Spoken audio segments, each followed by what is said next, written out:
março de 2021, plena pandemia. Quero cumprimentá-lo a todos, cumprimentar especialmente as mulheres que ontem receberam homenagens, embora todos os dias sejam das mulheres. Ontem era um dia especial e quero aqui também estender o meu cumprimento a todas as mulheres que nos dão a vida, nos dão as alegrias, nos dão as paixões e também às vezes as tristezas do abandono.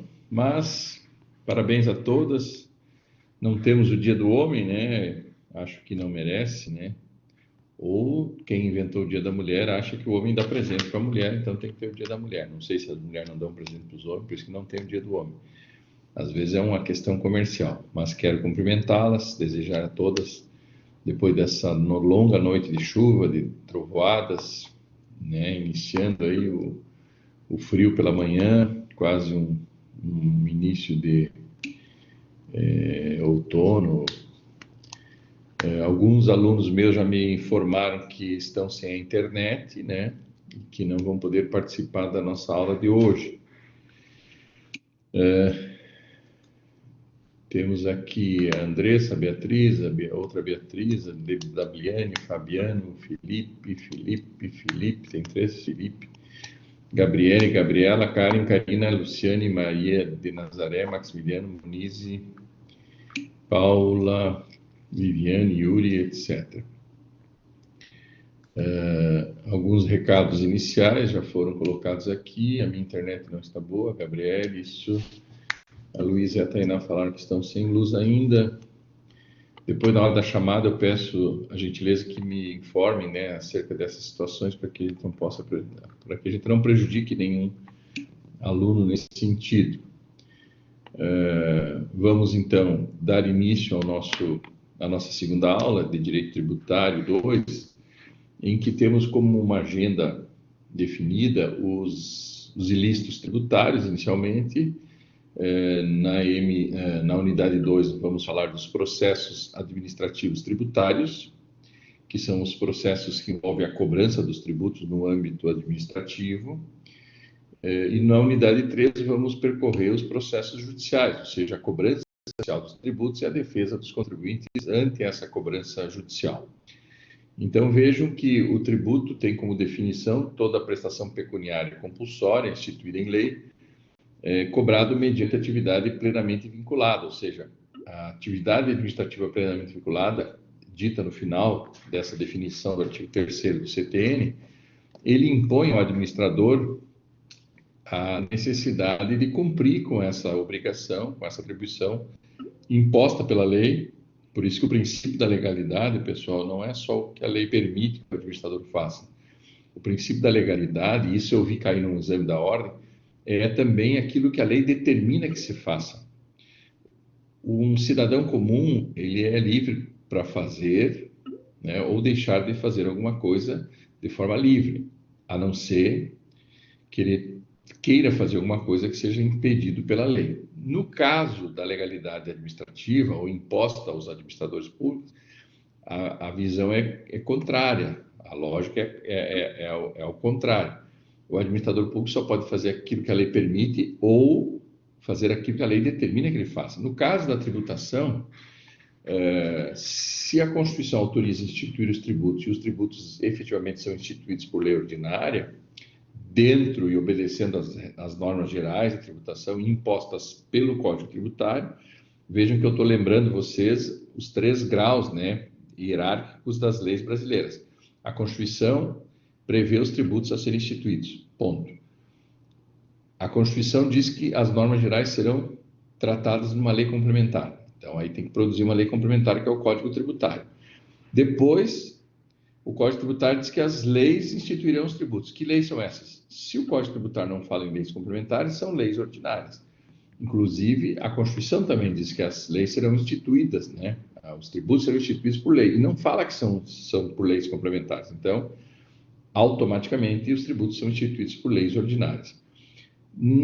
Nas normas gerais da tributação, precisamente no Código Tributário Nacional, que é de 66, é de 1966, mas que foi recepcionado pela nossa Constituição, agora como lei complementar, embora tenha sido fabricado lá em 66 como uma lei ordinária, ele se encaixa nessa definição de normas gerais da tributação.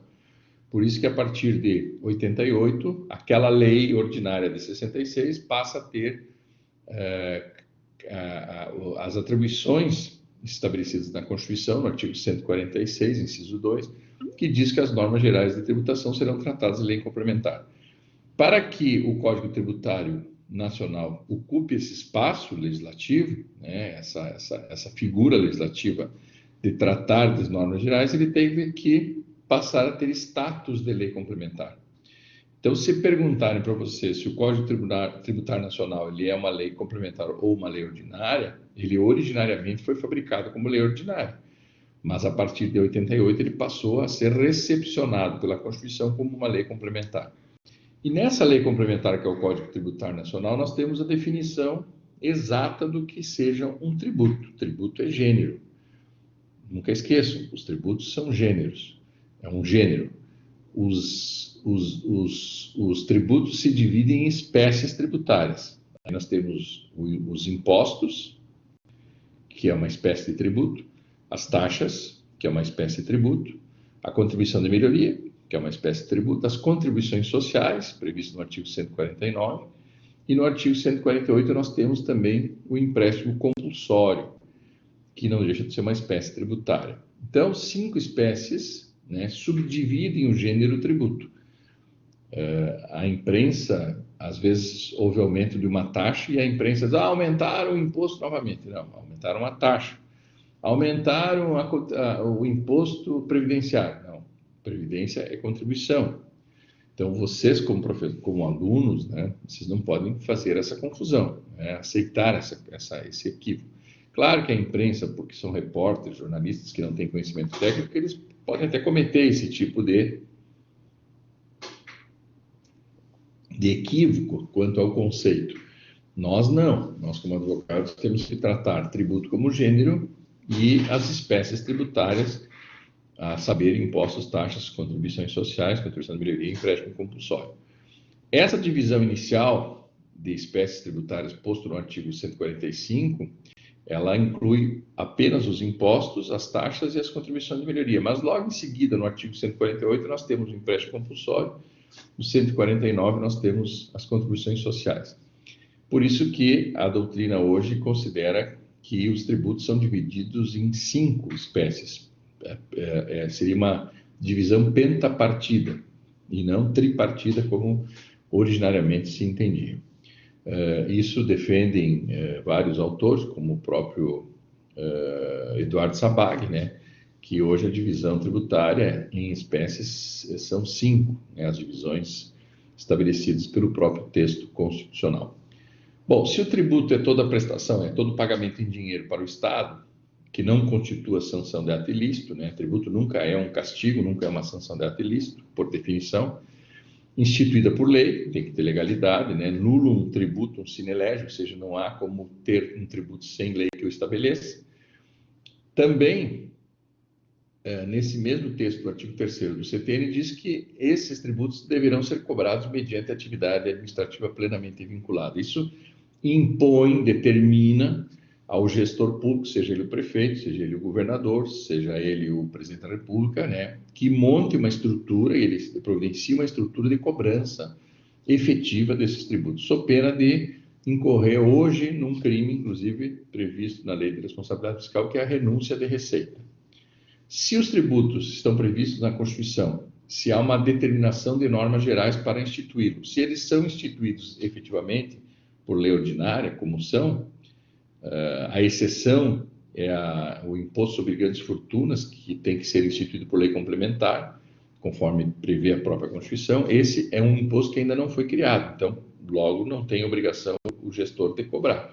Os outros tributos, né, os outros 6 impostos, por exemplo, da União, os 3 impostos instituídos nos estados e no Distrito Federal, né, de competência estadual, e os 3 impostos instituídos nos municípios e também no Distrito Federal, porque o Distrito Federal ele tem direito aos impostos estaduais e municipais, eles devem ser cobrados pelo prefeito no âmbito do município, pelo governador no âmbito do estado e pelo presidente no âmbito da União. Para isso é composto, é organizado o que nós chamamos de administração tributária federal, chamado Receita Federal, a administração tributária estadual, que é a Receita Estadual, e as administrações tributárias municipais, que são as receitas municipais, ou Secretaria da Fazenda. O nome não interessa, interessa que tem que haver uma organização administrativa com a incumbência, com a finalidade, com o objetivo de cobrar os tributos no âmbito administrativo. Tá ok? Faço essa introdução inicial para iniciarmos, então, da onde paramos na aula passada, que é a questão das diferenças acerca dos ilícitos tributários e dos crimes tributários. Então, eu falava na aula passada, e aí vou abrir aqui o slide para que a gente possa relembrar. Vou compartilhar aqui o arquivo da aula passada para dar uma introdução até a gente chegar no assunto que nós vamos desenvolver hoje. Então, eu comecei tratando da diferença entre ilicitude e ilegalidade, na aula passada. Peço que vocês interrompam sempre que necessário, sempre que for pertinente, para que a gente possa ir discutindo essas questões aí de forma tranquila e calma, Então, eu quero que vocês, se está tudo ok, eu vou seguindo adiante. Então, peço a colaboração de todos no sentido que, de fato, interrompam se eu estiver atropelando, indo muito rápido, Só vou mandar uma mensagem aqui. Estou em aula. Já ligo. Então, vamos lá. O que contraria a ordem jurídica, de forma ampla, nós chamamos de ilicitude. Então, a figura da ilicitude é muito mais ampla que a figura da ilegalidade. Quando nós falamos de crime, e dissemos isso na aula passada, que nullum crime sine lege, uma expressão latina, não há crime sem lei que estabeleça, para que eu possa considerar um ato criminoso em qualquer área do direito, mas também, principalmente no âmbito do direito penal tributário, nós precisamos ter uma previsão legal, ou seja, uma previsão em lei, para que seja tipificado e considerado crime. Embora o crime seja uma ilicitude, também, a ilicitude abrange mais coisas. Por exemplo, algumas infrações no âmbito administrativo.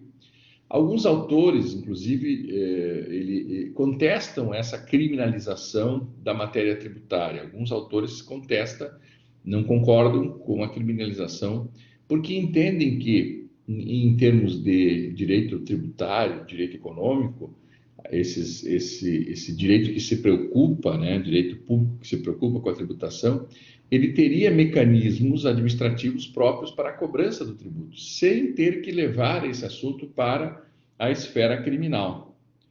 Alguns autores defendem isto, que o Estado não deveria criminalizar as condutas contrárias ao interesse coletivo, ao interesse do Estado, na cobrança dos tributos, porque já há instrumentos suficientes dentro do direito administrativo para a cobrança do tributo, como execução fiscal no âmbito judicial, ou cobrança administrativa, protesto de títulos tributários, e etc. e tal. Então, entendem alguns autores que essa criminalização, essa tipificação de alguns atos praticados pelo contribuinte, caracterizados como crime, não deveriam existir. Mas, hoje, e a partir de 1980, nós tivemos uma lei criminal específica, que era a lei da sonegação fiscal, e depois nós tivemos em 90, na época do presidente Collor ainda, nós tivemos a promulgação e a publicação de uma nova lei que trata dos crimes tributários, crimes econômicos e crimes contra as relações de consumo.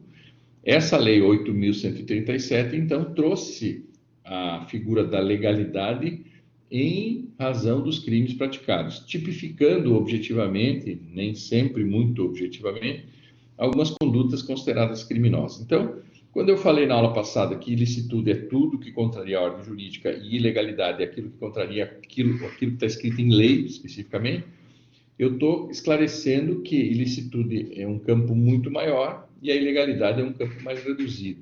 Ou seja, nem todas as condutas contrárias ao direito estão previstas em lei. podem estar previstas em documentos ou atos administrativos infralegais, como instrução normativa, circular, memorando, resoluções, decretos, né, de organização administrativa. Então, contrariar qualquer um desses instrumentos, dessas previsões, embora não constante de leis, não deixa de ser uma ilicitude. Por isso que o campo da ilicitude é bem maior que o campo da ilegalidade. Já para que eu caracterize um crime, para que eu possa acusar alguém de um crime contra a ordem tributária, eu preciso ter previsão legal específica tipificando o crime objetivamente. E aí falamos também na aula passada sobre os castigos, né, decorrentes da imputação de um ilícito ou imputação de um crime, no sentido de desestimular essa conduta ilícita ou mesmo, se prevista em lei, essa conduta ilegal, que às vezes é tipificada como crime na legislação específica tributária, né, dos crimes tributários, que é a Lei 8.137. Lembrei também que, além dos crimes tributários previstos na Lei 8.137, nós temos alguns crimes que estão estabelecidos no próprio Código Penal, que seria, entendo eu, o documento apropriado para colocar todos os crimes. Não precisaria, entendo eu, novamente, repito, criar uma lei específica acerca desses crimes, porque nós já temos um instrumento legislativo apropriado, que é o nosso Código Penal. Os fatos, então, tipificados como crime, precisam estar previstos em lei e possuem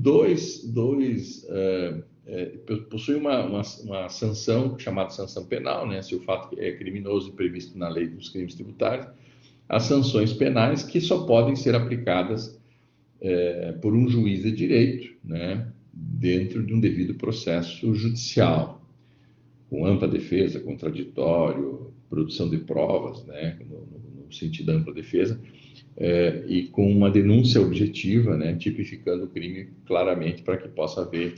E o respeito ao que agora está muito em voga, ontem com a notícia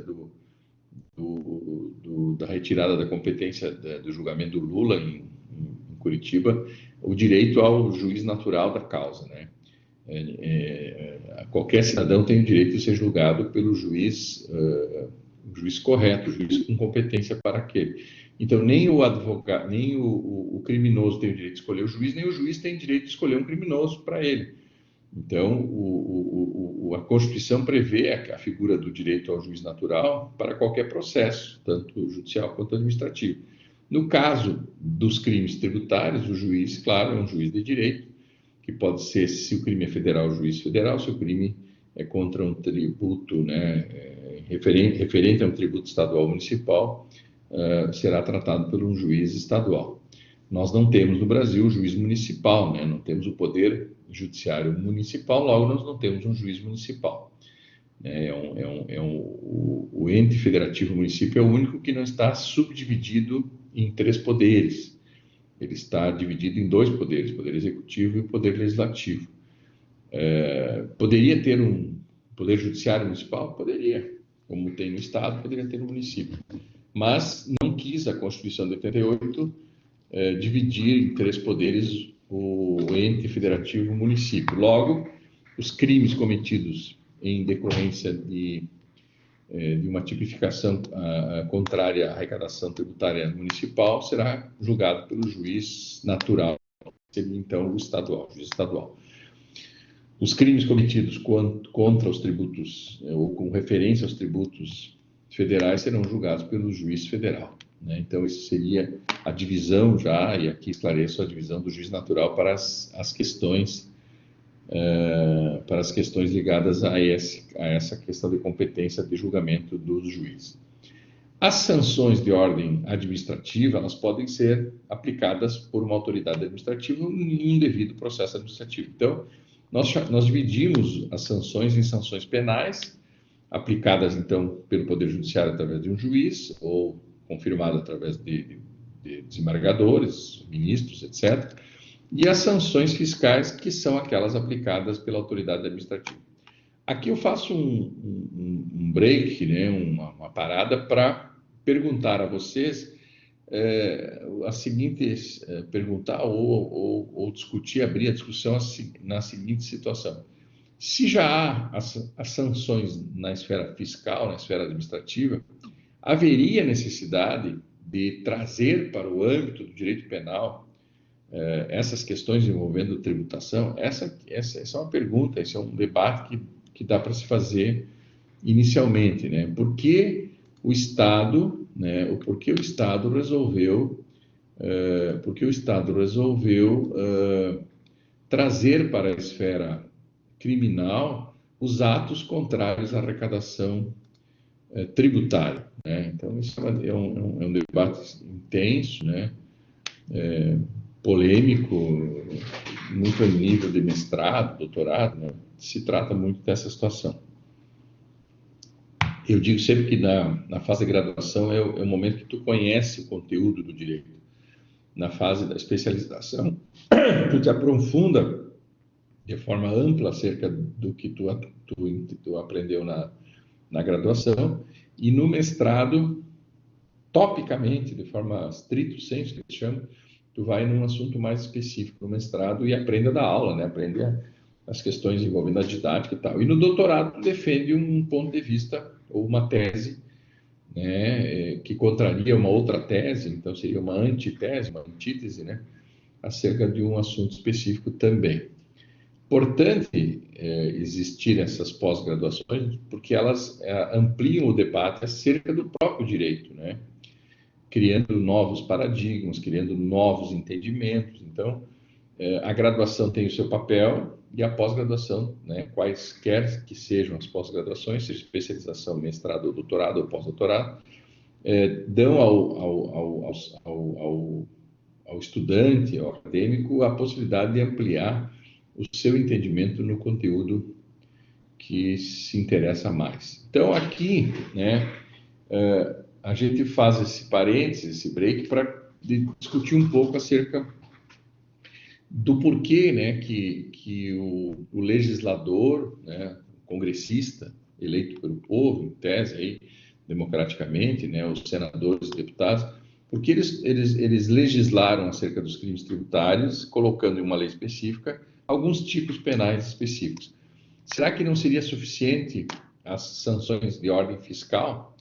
Bom, no Brasil, até 1980, os crimes que envolvem os indivíduos, o patrimônio dos indivíduos, a segurança individual, é o que tínhamos para o direito penal. A partir de 1980, houve uma ampliação disso. Então, nós temos agora alguns crimes que a gente chama de supra-individual, ou seja, além do direito individual, que seriam os direitos coletivos.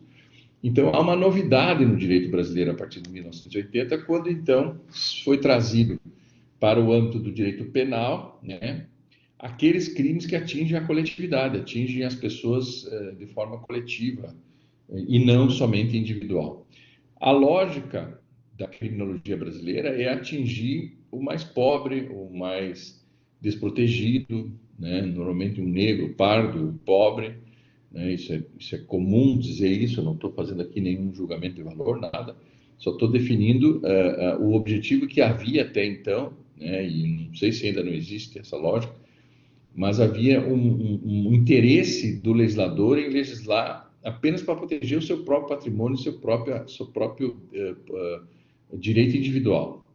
Quando o Estado passou a se importar também com os crimes do colarinho branco, os crimes tributários que envolvem pessoas com mais renda, né, com mais capacidade financeira, o legislador passou a se preocupar um pouco com isso, né? Poxa, mas esses crimes devem ter pena muito alta, sanção muito extensa, e vejam que não. Eu aqui já abro um parênteses. Os crimes tributários têm sanção até 5 anos de reclusão, que é a pena máxima no cometimento de um crime tributário. Quando um crime de homicídio, por exemplo, que é grave, logicamente também, ele parte de 6 anos e vai a 12, e se for hediondo, chega a ser até 30 anos. Vejam que o legislador, que normalmente é alguém que tem uma condição financeira um pouco melhor, ao legislar sobre crimes tributários, ele pensou, poxa, eu vou ser pego nesse negócio. Eu vou ser parte um dia, quem sabe, nesse crime tributário, ou crime econômico, ou crime de relação de consumo, porque eu sou um economista, eu sou um empresário, eu sou um advogado, eu sou uma pessoa bem devida, uma pessoa com bastante empresas e tal, e eu posso ser surpreendido por um crime tributário aí na frente, então eu vou prever sanções um pouco mais reduzidas, um pouco mais brandas. E, de fato, isso foi o que aconteceu. Em 1990, quando se fez, então, a nova lei da sonegação, que seria uma substituição da lei de sonegação, que é a Lei 8.137, dá a impressão que o legislador quis abrandar um pouco esses crimes de apropriação indébita previdenciária, apropriação indébita tributária, né, de outros tributos, o escondimento dos fatos geradores na importação, na exportação, no imposto de renda, etc., nas suas declarações. Ele deixou previsto, mas com penas bastante brandas. Enquanto os crimes de ordem individual, não supra-individual, e sim os individuais, possuem penas muito mais severas. Às vezes, roubar, furtar um objeto do supermercado, passar saciar fome, tem uma pena e um castigo, né, uma sanção, um castigo muito maior, muito mais intenso do que um crime tributário que atinge centenas de milhares às vezes, de pessoas quando o empresário deixa de repassar, por exemplo, para a Previdência aquilo que descontou dos seus empregados. Isso pode atingir a Previdência como um todo, isso pode atingir a Previdência daqueles próprios funcionários. Então, vejam, os crimes que têm efeito coletivo no Brasil, né, têm penas mais reduzidas e atingem mais pessoas como vítimas. Mas o legislador, quando pensa em criminalização, ele pensa na sua própria condição. Tá, não, eu quero me proteger do roubo, do furto, do assalto, da tentativa de estupro, do homicídio. Isso para mim interessa, não me interessa muito o coletivo ou os bens transindividuais, né? E aí, quando foi fabricada a legislação tributária, incluindo algumas condutas criminosas no âmbito do direito tributário, as penas e as sanções ficaram efetivamente reduzidas em termos de restrição de liberdade, né, tanto na detenção quanto na reclusão. Um comportamento, eu coloco aqui, um comportamento que implica a inobservância de uma norma tributária, seja uma obrigação principal, seja uma obrigação acessória,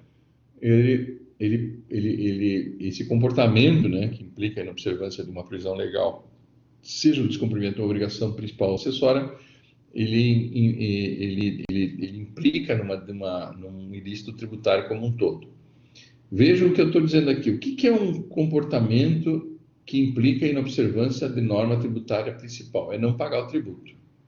Vejam que no Brasil, e eu disse isso na aula passada, que no Brasil não pagar tributo não é considerado crime. Ou seja, eu descumpri com uma obrigação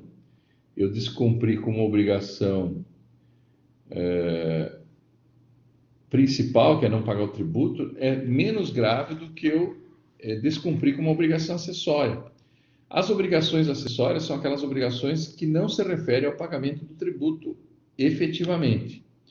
Deixar de pagar o tributo é uma obrigação principal. A obrigação principal é pagar o tributo. Obrigações acessórias são as demais atividades ou atitudes que o contribuinte toma, né, que possibilita a fiscalização para a cobrança do tributo. Por exemplo, emissão de nota fiscal, anotação contábil, entrega de declaração de renda, de venda ou de industrialização, declaração de importação, exportação e etc. Essas formalidades que são obrigatórias para o empreendedor, o empresário ou o cidadão comum, pode ser inclusive o cidadão comum, como, por exemplo, declarar seu imposto de renda, que é a obrigação acessória do cidadão comum. Pagar o imposto de renda é a obrigação principal. Declarar o imposto de renda é a obrigação acessória. O que a legislação brasileira prevê? Que o não cumprimento da obrigação principal não é crime, propriamente dito. Mas a inobservância no cumprimento de uma obrigação acessória, isso se reveste de tipificação criminal. Então, por exemplo, se eu deixar de informar, ou seja, omitir uma informação de renda no meu imposto de renda, isso é crime. Agora, se eu não omito uma renda na minha declaração de imposto de renda, mas não pago o tributo, não é crime, porque eu não omiti informação. Agora, não tive condições de pagar o tributo, é uma dívida civil, não é considerado no Brasil crime a assunção de uma dívida civil. Assim como eu posso comprar um carro e não pagar o carro, eu posso comprar um apartamento e não pagar o apartamento, no fundo eu estou assumindo uma dívida civil e isso não é crime no Brasil. Assim, eu informo a minha renda na minha declaração de imposto de renda, mas se eu não puder pagar o tributo, eu não estou cometendo nenhum crime.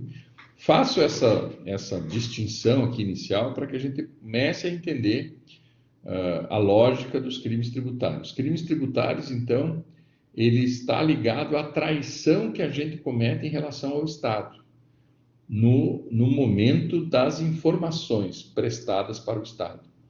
Ou seja, se a gente não age de forma transparente, de forma correta em relação ao Estado, isso vai ser considerado crime. Agora, se eu deixo de pagar um tributo, não é considerado crime. Por quê? Porque eu não deixei de ser transparente, se eu prestei as informações corretas. O fato de eu não pagar o tributo, que é um segundo fato, que às vezes pode ser até decorrente do primeiro, ele não implica por si só em crime tributário. Por isso, sempre deixo claro isso aqui, para que a gente não confunda lá na frente essas duas situações, certo? Então, o Hugo de Brito Machado definiu o ilícito tributário como um comportamento que implica na observância de uma norma tributária. Se essa norma tributária for criminal, se for uma lei criminal, pode implicar em tu estar sendo inserido no campo da criminalidade. Se tu descumpre, né, um comportamento que descumpre e não observa uma legislação que não é criminal, aí ele pode estar no campo do ilícito administrativo, simplesmente, e não na ilegalidade como o crime exige que seja. Bom, nós temos no Brasil, então, a partir de 65, eu falei 1980 porque foi lá em 80 que começou efetivamente, o Brasil começou a dar aso, né, a essa preocupação em criminalizar as atitudes ligadas à tributação. Mas nós temos uma lei de 65, que é essa aqui, que eu coloquei aqui no quadro, que é a lei, vamos clicar aqui, que é a lei 4.729. Essa lei é a famosa lei da sonegação fiscal. Estou assinalando aqui, ó. A lei da sonegação fiscal, ela perdurou de 65 até 1990. Quando alguém, como indivíduo, como contribuinte pessoa física ou contribuinte pessoa jurídica, não cumpria com essa lei de 65, ele era chamado de sonegador. Havia esse nome pejorativo, né, de sonegador fiscal. Pô, esse cara é um sonegador. Então, a caracterização do crime era quase que espelhado numa única palavra, a palavra sonegação. Com o advento da Lei 8.137 de 90, né, em tese, a legislação deixa de utilizar esse nome sonegação e passa a chamar crime contra a ordem tributária. Esta Lei 8.137, ela trata de 3 crimes. Crime contra a ordem tributária, que é o que nos interessa, crime contra a ordem econômica e o crime contra as relações de consumo ligadas ao Código do Consumidor. Vejam que uma lei específica, uma lei extravagante, né, uma lei especial, própria para tratar de 3 assuntos em conjunto. Para nós, o que interessa é o crime contra a ordem tributária, mas em outras áreas do direito nós temos os crimes contra a ordem econômica e contra as relações de consumo. Por isso que essa lei 8.137, que ainda, né, claro, está em vigor, porque não foi feita uma nova lei, ela trata especificamente dos crimes contra a ordem tributária em conjunto com o Código Penal. Então, se tu fores estudar crime tributário, tu tem que estudar esta lei mais o Código Penal, O Código Penal também trabalha alguns crimes contra a ordem tributária, inclusive, ressalto aqui, a apropriação indébita previdenciária, por exemplo, que está prevista na Lei 8.137, está prevista com o mesmo texto no Código Penal. E, pasmem, com penas, ou seja, com sanção diferente. A sanção da Lei 8.137 acerca desse crime é diferente da lei posta no Código Penal, certo? Na Lei 8.137, a sanção é detenção de 6 meses a 2 anos, e no Código Penal é de 2 a 5 anos, certo? E vejam que no Código Penal, essa apropriação indébita previdenciária foi colocada apenas em 2000, ou seja, 10 anos depois de ser colocado na lei específica, né, que é essa aqui, que hoje trata dos crimes contra a ordem tributária. Não é fácil ficar desenhando aqui em cima com o mouse aqui, mas estou tentando aqui para poder dar realce aqui. Bom, hoje então, no Brasil, a lei que está vigorando é esta aqui. Esta está revogada. Professor, mas ela foi revogada expressamente? É uma pergunta que eu estou fazendo para vocês, e vou perguntar isso na prova. A Lei 8.137 de 90 revoga a 4.729 de 65? A resposta é não, ela não revoga expressamente. Mas como se tratam dos mesmos crimes, basicamente idênticos, os tipos criminosos da Lei 8.137, quase que repetem os crimes, acrescentando algumas coisas, mas quase que repete os crimes da 4.729. Então, a doutrina entende, e eu concordo com isso, que a nova lei de 1990, lei número 8.137, revoga tacitamente a lei da sonegação fiscal estabelecida em 1965, ok? Então, a lei 8.137 define, a ementa diz, define crimes contra a ordem tributária, econômica e contra as relações do consumo e dá outras providências. O que nos interessa aqui é os crimes contra a ordem tributária. Esse aqui é o que nos interessa aqui para esse momento. A lei antiga 4.729 de 65 definia o crime de sonegação fiscal. Então havia um nome específico para os crimes que envolviam a tributação, que na época era chamado então de sonegação fiscal. Professor, então se eu for delegado da Polícia Federal e prender um criminoso,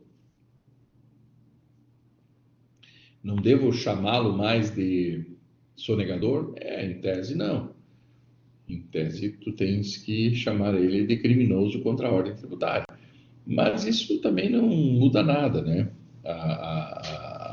Hoje, atualmente, tanto os juízes quanto delegados, tanto da Polícia Federal quanto da Polícia Estadual, eles continuam chamando de sonegação, de sonegador, isso é uma questão só de termo. Mas vejam que na ementa da lei de 65, ela definia o crime como o nome, né, definia o nome do crime como de sonegação. E isso é abandonado na nova lei de 1990, quando então se altera, né, a troca da expressão sonegação por crime contra a ordem tributária. Até porque o sistema tributário estabelece uma ordem tributária. Por isso que eu falei no início da primeira aula, né, na nossa aula passada, que o Brasil ele montou um sistema tributário que parte da Constituição, passa pelos códigos e termina na instituição dos tributos. Então, há um sistema legislativo, um grupo de leis que tratam da ordem tributária, e quando a pessoa comete alguma ilegalidade em relação aos tributos, ela pode estar incursa, né, nos crimes contra a ordem tributária. Então, o crime de sonegação, que seria esconder o fato gerador em relação a alguma venda, alguma compra, um investimento, alguma importação, sei lá, aquilo que dá origem à cobrança do tributo, era chamado de forma genérica de sonegação fiscal. E agora há, então, uma nova definição acerca dos crimes, ok? Vamos parar um pouquinho aqui, são 8h40, eu vou abrir o sistema aqui para a gente fazer uma chamada, senão o professor Pilau me surra, me chama a atenção. Professor, tem que fazer a chamada, aí depois de uns minutos começar as aulas e tal. Então, estou abrindo aqui uma nova página e vou pedir para os alunos, que respondam, abram os seus microfones e me ajudem rapidamente a fazer a chamada. Atualização, RH, meu Deus do céu. É que eu estou aqui.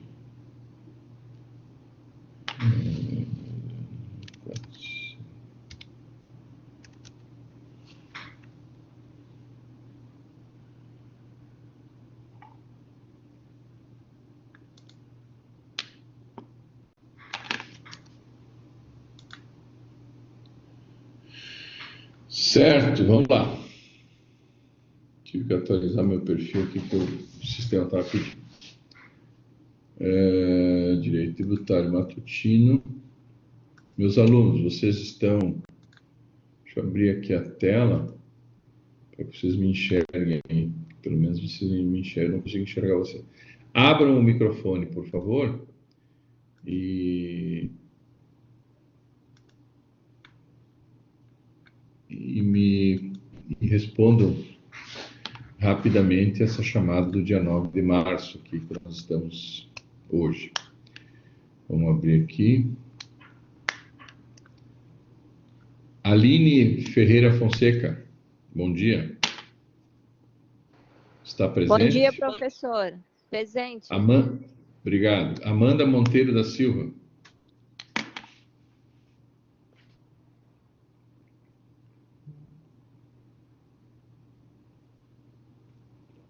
Não está? Ana Luísa. Professora, Ana Vitória está aqui. Gravou o áudio. Só um pouquinho. Amanda Monteiro da Silva. Não cheguei ainda na Ana Vitória, só um pouquinho. Amanda Monteiro não. Ana Luísa Borba.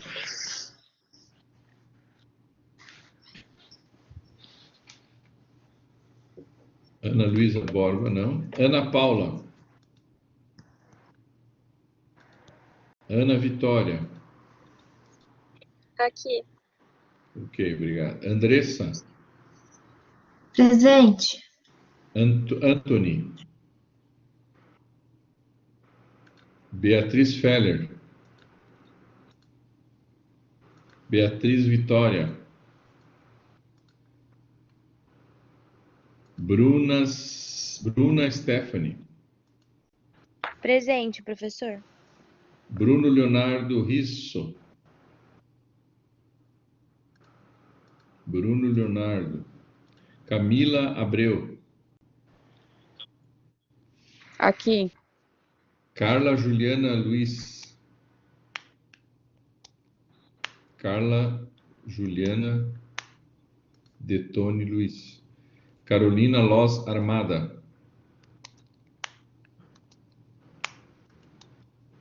Clara Matheus. Eu, professor. Cristiane Amorim. Cristiane Amorim. Oi. Bruno Leonardo aqui, eu não consegui abrir o microfone na hora. Como é o nome? Bruno Leonardo. Bruno. Tá ok. Cristiane Amorim. Cristiane Amorim. Dabliane Maciel. Diego Moura.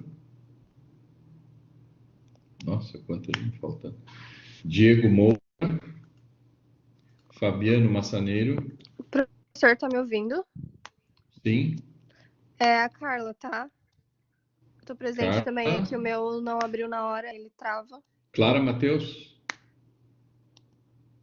É Clara, é isso? Carla Juliana. Carla. Tá ok. Fabiano Massaneiro. Fabiano presente, professor. Felipe Machado. Presente, professor. Obrigado. Felipe Pérez. Presente, professor. Obrigado. Gabriele Miller. Gabriele Miller.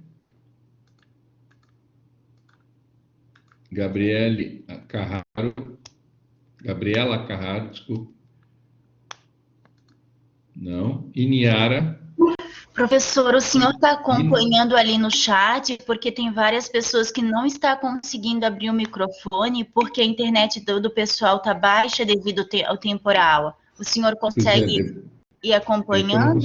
Eu não consigo abrir os dois ao mesmo tempo aqui. Ah, entendi. Então, eu não sei, né? Então, o senhor... Tá, bom. Continua, então a gente vai falando para o senhor quem é que tá, ó. Quem falou Inayara, presente. Tá, Inayara, tô agora. Isabela. Amanda Monteiro falou assim, o meu não abriu. A Maria de Nazaré também está presente. Só um pouquinho. Tá. Não chegamos ainda lá. Vamos ver. Isabela, Wagner, Julian, Kaique, Karen. Aqui, professor. Ok, obrigado. Karina. Presente. Obrigado. Laís. Presente. Laís Marco. Obrigado, Presente. Laís. Luana da Silva. Luana da Silva. Não está. Luciane Cardoso. Luísa Montebeller. Presente, Professor? professor Luísa. Luísa Montebeller está ok. Luciane Cardoso. Presente, professor, o senhor está me ouvindo? Sim, Luciane, né? Luciane, presente. Tá. Luísa Schmidt. Professora, Luísa Schmidt foi um dos casos que acabou a luz. Tá. Luzia Maria da Silva. Luzia. Maiara Kilp. Maiara Kilp. Professora, Maria de Nazaré. Oi. a Gabriela Carraro está presente, ela não conseguiu abrir o áudio. Quem? A Gabriela Carraro. Gabriela. Carraro. Maiara Kilp. Não? Maria de Nazaré. Professor, Oi. meu microfone abriu só agora, o Kaique está presente. Acordem, gente. Quando acordar de manhã tem que tomar um banho gelado. Vocês estão meio dormindo aí. Mas o Maria microfone de abriu só Nazaré. agora. Ô, professor, a Maiara e a Professor, Maria estou de Nazaré presente. estão presentes. Tem que dar o nome, eu não consigo enxergar vocês aí. Estou presente, professor. Maria Como é de o nome, Nazaré filha? Nunes. Maria de Nazaré Maria de Nunes. Nazaré. Tá. Mariane Fortunato. Presente. Matheus Paz. Presente. Maximiliano Maximiliano. Tá aí o Maximiliano Mac. Monize. Monize presente, professor. Professor, Obrigado. o Paola. Maximiliano está aí também. Maximiliano tá aí também. Tá ok, Maximiliano tá aí. Paola Loeblein. Paula Sabrina. Presente. Rúbia Mendes. Presente, professor. Sara foi que me mandou o recado, tá sem internet. Sérgio Henrique. Não. Tainá. Professora, a Tainá foi Almeida. o caso que tá sem luz. E a Paola tá avisando no chat que tá sem microfone e que tá presente também. Tayane. Bom dia, professor. Tá me ouvindo? Tayane? Sim. Bom dia. Viviane. A Viviane avisou o professor no chat que está presente. Tá. Yuri. Presente. Tá ok. Vou ler só os que eu não peguei aqui, certo? Estão ouvindo? Sérgio. Maiara Kilpe. Luzia. Luana. A Maiara está no chat, professor. Maiara está no chat, ok. A Carla Juliana também está. Carla Juliana está lá em cima, calma lá. Julian, Isabela, Gabriele Miller, Diego, Dabliane, Cristiane, O Gabriele Miller tá aqui no chat.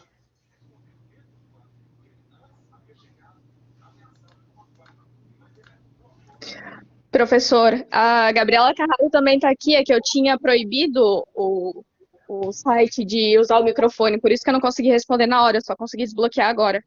Desculpa. Qual é o nome? Gabriela Carraro. Ok, já marquei. Carolina Armada. Beatriz Silva. Eu tô aqui. Beatriz Silva. Isso. Beatriz Feller. Tô aqui também, professor. Anthony.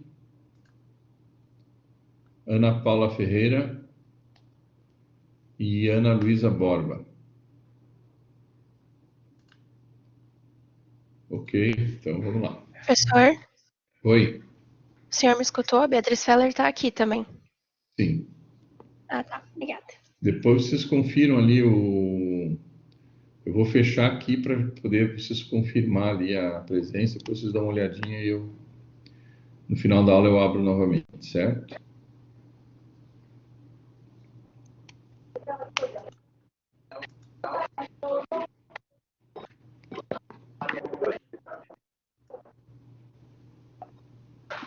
Ok.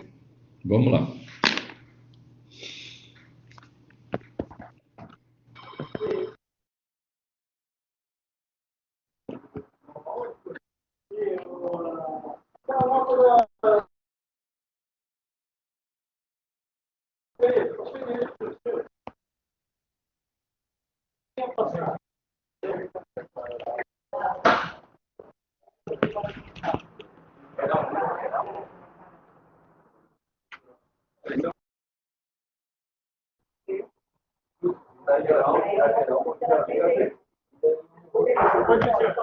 Bom dia.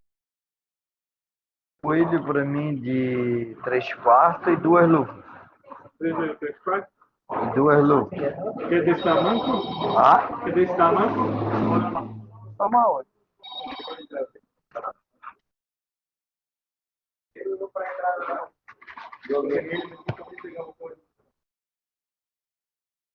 Duas luvas.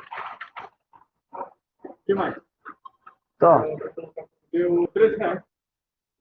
Vai ser dinheiro, cartão? Débito. Débito. Qual é a bandeira do cartão, por favor? É ela. Ela. Você vai querer uma notinha? Ela não, é Visa. Não precisa mais. Vamos lá, pessoal, retornando. Tinha uns percalços aqui da chuvarada de essa noite aí. Tanto o pessoal da Defesa Civil aqui meio de prontidão, mas tá feia a coisa em Itapema lá, então estamos na correria.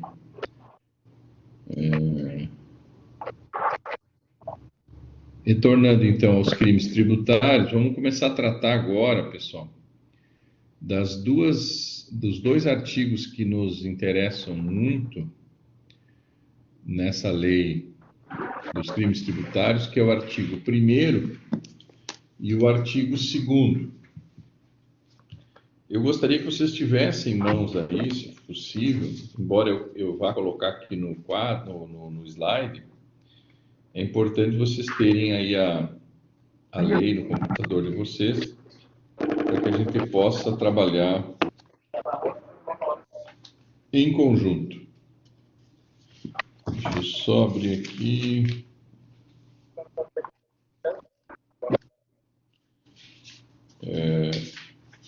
Deixa eu só abrir aqui para a gente ter em mãos aqui.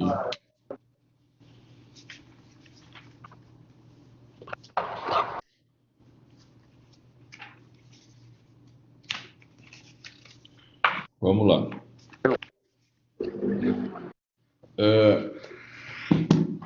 Eu vou abrir aqui o slide novamente para que a gente possa acompanhar aqui pelo slide, tá? Então vamos lá, compartilhar arquivo, vou retornar aqui no slide número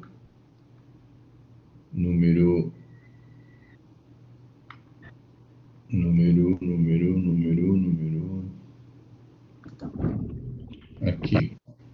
Artigo 1º da Lei 8.137. Então, relembrando, pessoal, que a partir de 1990, nós tivemos, então, a publicação da Lei 8.137, que é uma lei específica, que é a lei que trata, então, dos crimes contra a ordem tributária, ordem econômica e relações do consumo.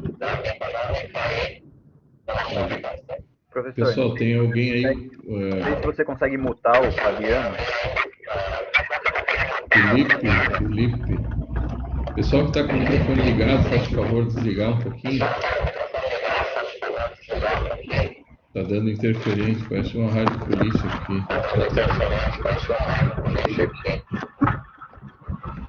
Ok? Professor, é o Fabiano que está com o áudio aberto. Eu acho que ele não está escutando.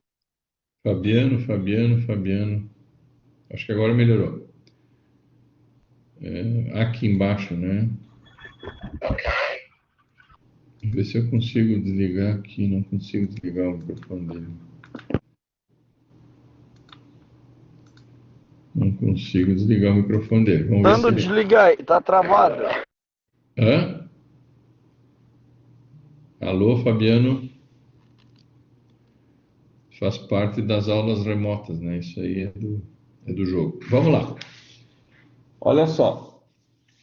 Embora, né, a doutrina entenda que essa questão tributária não deveria ter sido levado à esfera criminal, a partir de 1965 nós tivemos, então, uma lei inicialmente estabelecendo os crimes como sonegação, e a partir de 1990 nós tivemos uma nova lei em substituição à lei da sonegação. Essa nova lei, de número 8.137, ela veio no sentido de definir os crimes, né? E deixou de utilizar o pejorativo, eu diria, de sonegação fiscal, mas definiu os mesmos fatos, né, designados na outra lei, a princípio tratando praticamente dos mesmos tipos penais. O artigo 1º, que eu reputo de maior importância, nessa lei 8.137, ele define, né, os crimes que trazem resultado lesivo ao Estado. O que quer dizer isso? Se os crimes são em matéria, tratam da matéria tributária, o que a pessoa física deve cometer para ser incursa, né, ser acusada, ser denunciada, melhor dizendo, acerca do crime contra a ordem tributária previsto no artigo 1º. Ele tem que trazer objetivamente na denúncia, o Estado, ao acusar o cidadão, ele tem que demonstrar de forma objetiva e clara um resultado lesivo ao Estado. Então, o que quis o legislador? Olha, se tu cometeres essa atitude, se tu praticar este ato, aqui definido no artigo 1º, e se com este ato tu trouxer prejuízo à arrecadação tributária, tu estará em curso no artigo 1º, cuja sanção é mais grave que o artigo 2º. Ou seja, os crimes que podem ser praticados à luz do artigo 1º são crimes classificados como crime material ou crime de resultado material. Qual é o resultado que esse crime tem que trazer para que seja caracterizado o crime, para que seja o denunciado em curso no artigo 1º?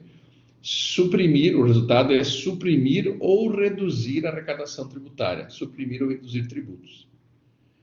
Então, os crimes do artigo 1º foram os primeiros a serem elencados, porque os mais importantes. O que o Estado quis com a criminalização em matéria tributária? Ele quis pressionar o cidadão para pagar o tributo. Ou seja, o Estado entendeu que, pela via administrativa, pela via da cobrança administrativa, aquela cobrança prevista lá no artigo 3º, né, que os tributos serão cobrados mediante atividade administrativa plenamente vinculada, o legislador entendeu, e provavelmente a origem desse projeto tenha sido do Executivo, o Poder Executivo Federal entendeu que criminalizando essas condutas que antes eram apenas ilícitos administrativos, criminalizando, trazendo para a ilegalidade criminal, forçaria, pressionaria, levaria a pessoa a não cometer essas atitudes e, em decorrência disso, pagaria corretamente os tributos devidos ao Estado. Então, concluindo, a criminalização em matéria tributária nada mais é do que um meio oblíquo para forçar o pagamento do tributo.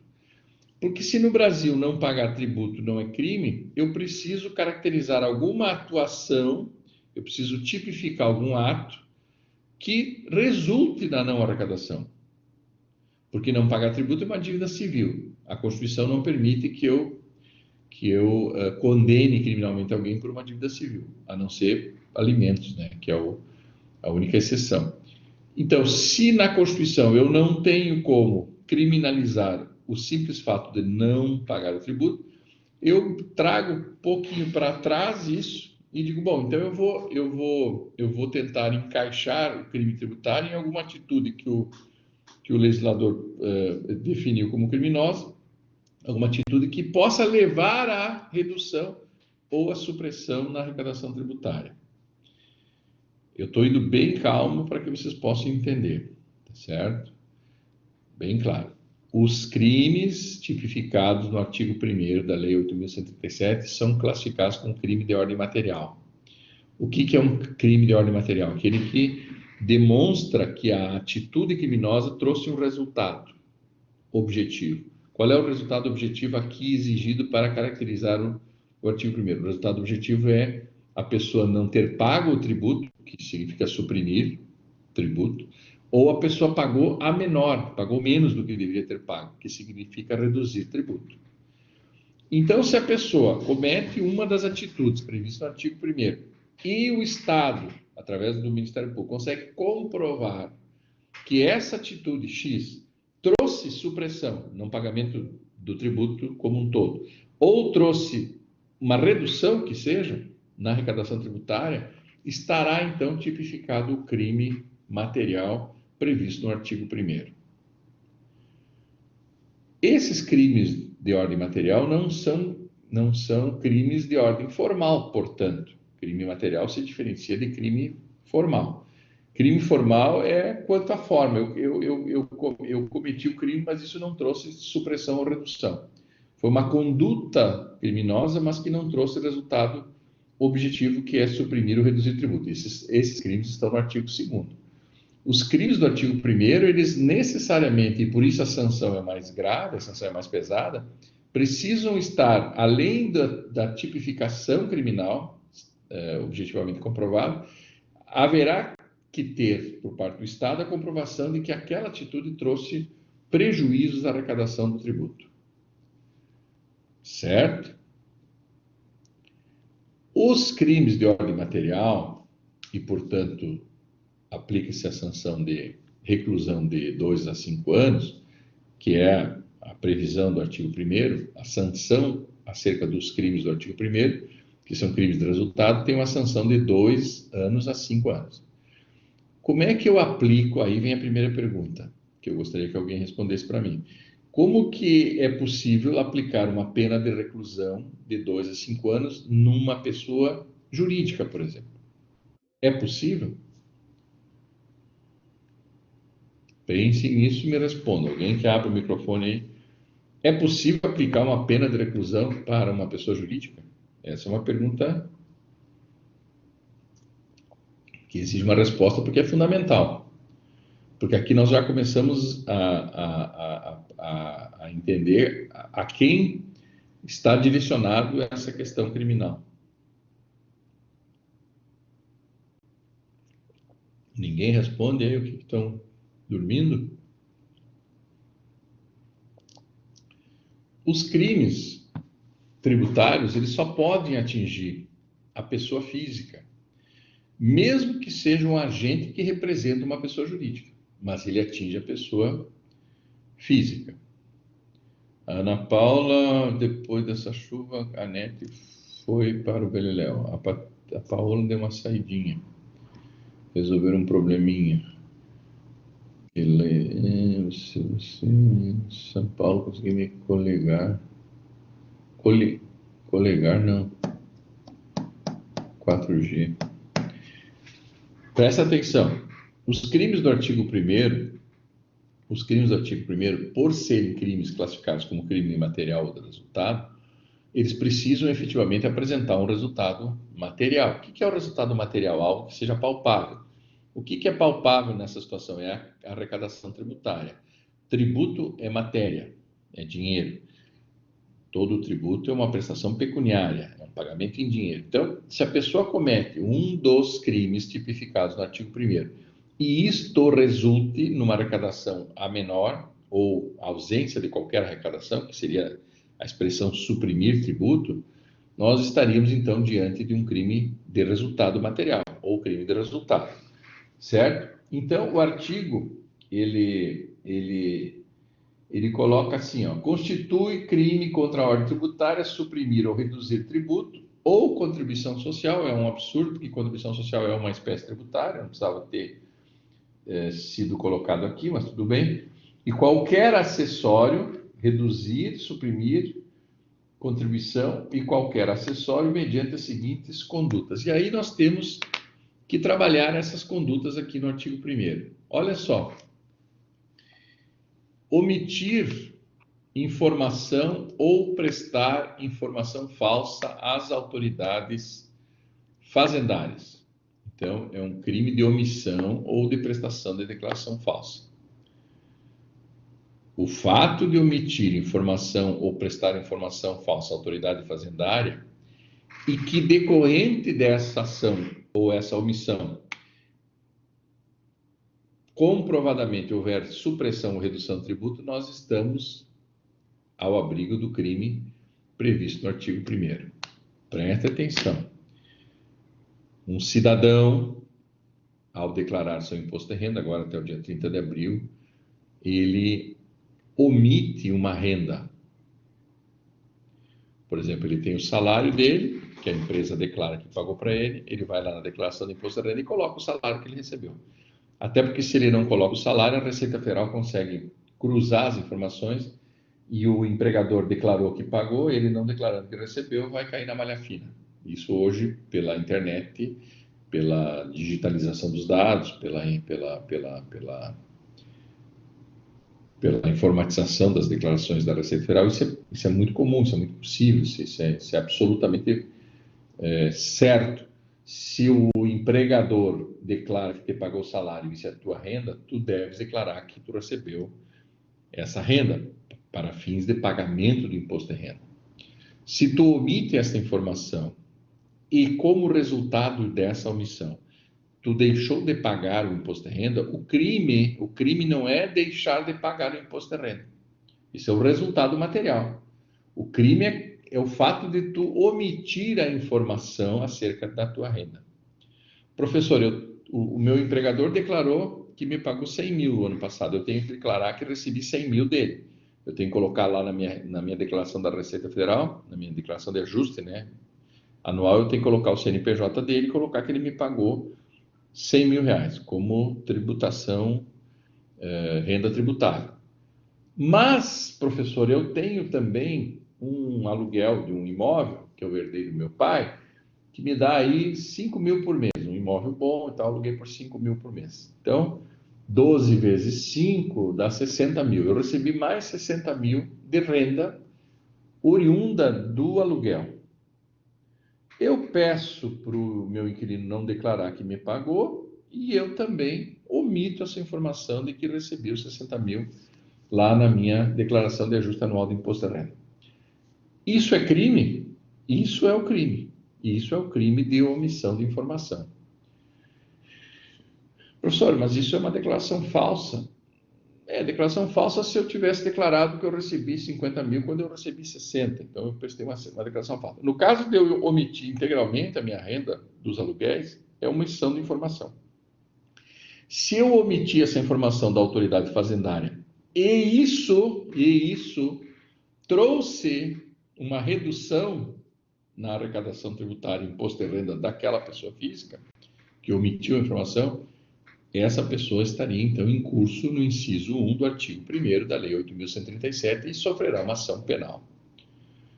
Professor, eu omiti a informação da minha renda, fruto dos aluguéis, Mas na hora de calcular ali, embora isso hoje não seja mais possível, né, porque hoje tudo é dentro de um sistema informatizado, mas eu preenchi ele antes de enviar, vi que eu tinha que pagar X, mas eu não quis botar aquele aluguel, mas no fundo eu paguei o tributo corretamente, eu paguei o imposto de renda corretamente, embora tenha omitido a informação. Bom, se tu omitiu a informação, mas não trouxe essa redução na arrecadação tributária, tu não pode estar denunciado em função do artigo 1º.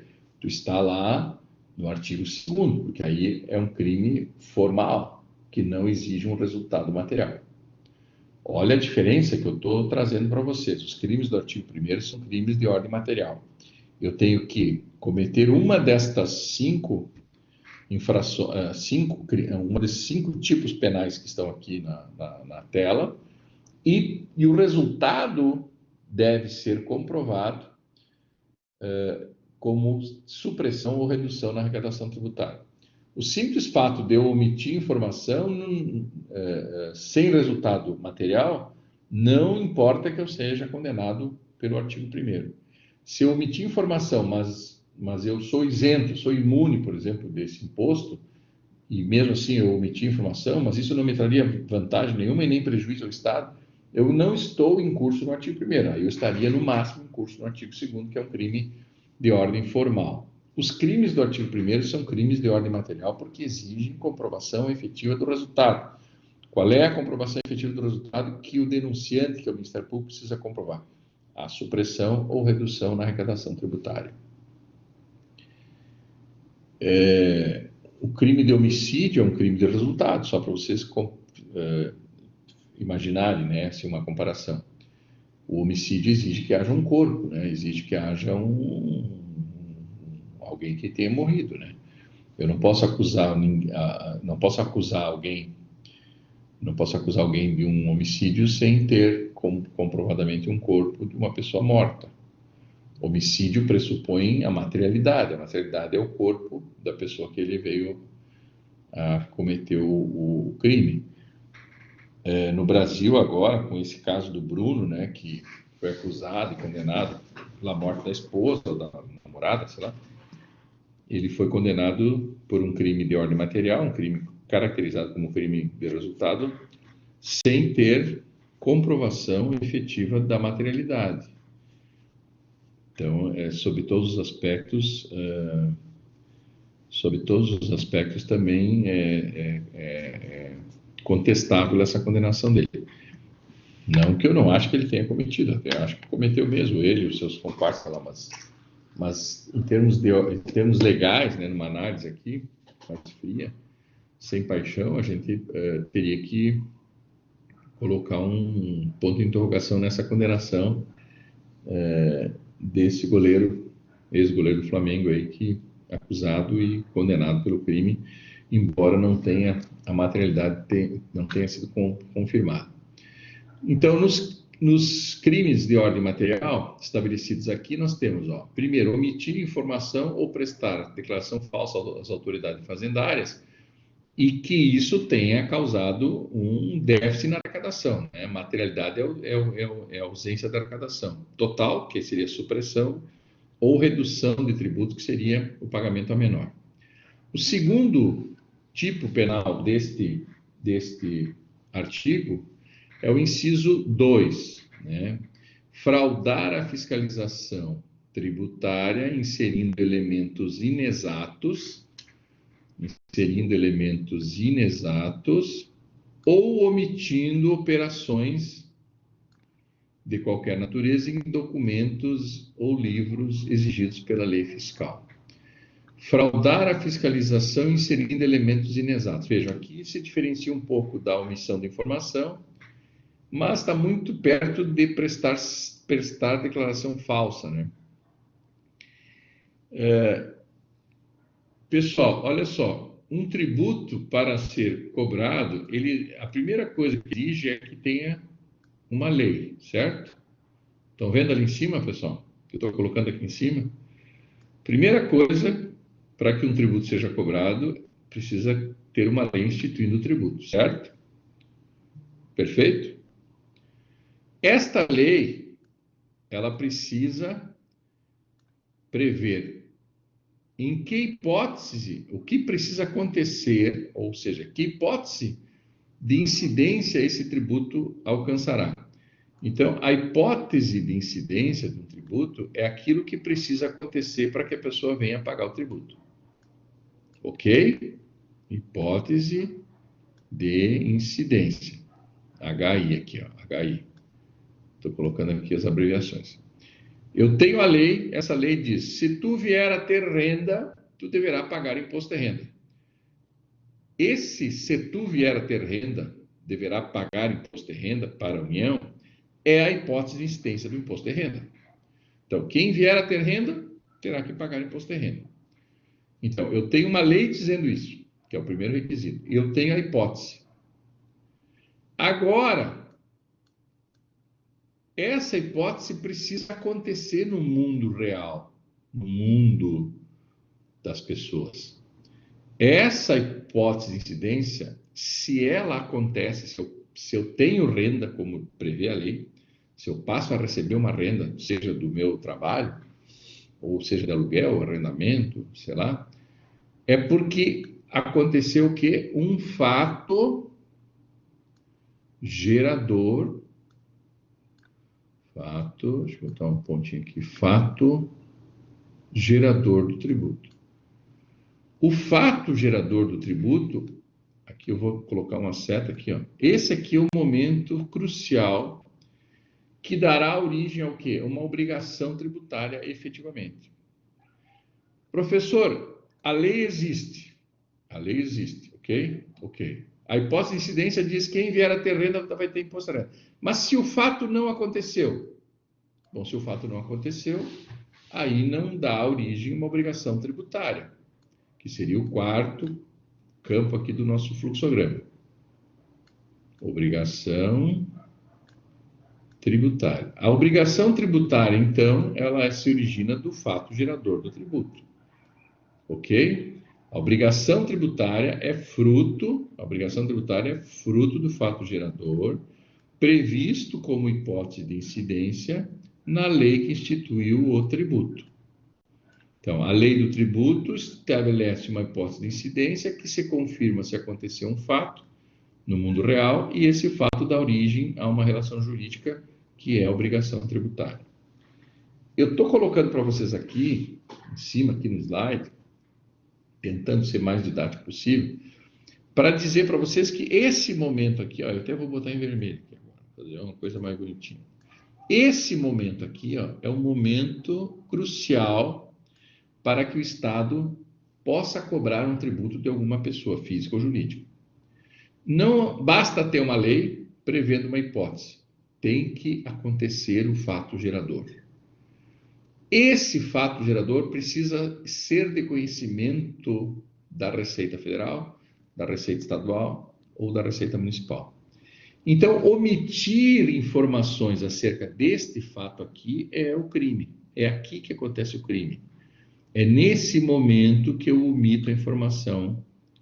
É aqui. Ou é nesse momento que eu presto informação falsa. Ou é nesse momento que eu introduzo elementos inexatos na minha declaração.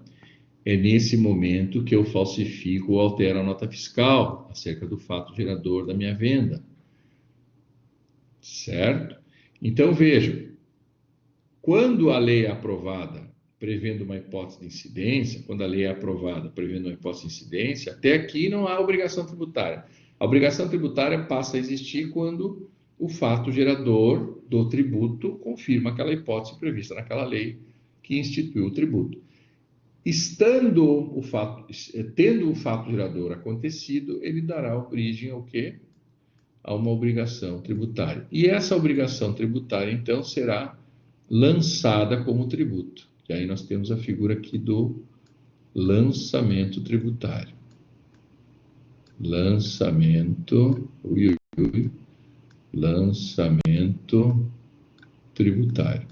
O lançamento, pessoal, é a transformação de uma obrigação tributária num crédito tributário. Ou seja, quando a pessoa omite, presta informação acerca do fato gerador, aqui, ó, nesse momento aqui, ó, quando a pessoa omite informação aqui, ela altera a possibilidade do lançamento e diminui o crédito tributário. Não sei se eu estou conseguindo ser claro desenhando aqui para vocês. Eu vou apagar tudo aqui para ficar mais claro. É no momento do fato gerador que o empresário, cidadão comum, pessoa física, ou empresário, pessoa jurídica, ou agente em nome da empresa, né, que seria o... Porque a empresa em si, ela não presta informação. É uma pessoa dentro da empresa que presta informação. Então, os atos criminosos precisam ser produzidos por uma pessoa física, mesmo que em nome de uma empresa. A denúncia do Ministério Público acerca dos crimes tributários tem que atingir uma pessoa física. Às vezes, a pessoa física omite informação acerca de uma renda dela, por exemplo, e ela vai ser denunciada por isso. Às vezes, a pessoa física, em nome de uma empresa, omite as informações da empresa. A empresa não é criada para cometer o crime, portanto, a empresa não comete o crime. Quem comete o crime é um agente responsável pela empresa, que normalmente é um diretor da empresa, que autoriza, né, concorda com essa prestação de declaração falsa, omissão de informação, ou insere elementos inexatos, tentando fugir do pagamento total do tributo, que seria a supressão, ou tentando reduzir o pagamento do seu tributo. Ah, eu vou vender 1 milhão de calça jeans na minha loja, mas vou declarar que vendi 500 mil. Então, não vendi 1 milhão, vendi 500 mil. Logo, eu vou pagar ICM sobre 500 mil e não sobre 1 milhão. Isso é alterar a nota fiscal. Então, falsificar ou alterar a nota fiscal é tido aqui como crime. Então, vamos lá de forma objetiva. Omitir informação ou prestar informação falsa às autoridades fazendárias, tipo número 1 do crime de ordem material. Segundo tipo, fraudar a fiscalização tributária, inserindo elementos inexatos ou omitindo operação de qualquer natureza. 3. Falsificar ou alterar nota fiscal, duplicata, nota de venda ou qualquer outro documento relativo à operação. Isso aqui pega muito a questão do IPI, que é o imposto federal, e o ICM, que é o imposto estadual, e o ISS, imposto sobre serviço, que é um imposto municipal. 4. Elaborar, distribuir, fornecer, emitir ou utilizar documentos que saiba ou deva saber. Veja, aqui é um elemento culposo aqui, presente aqui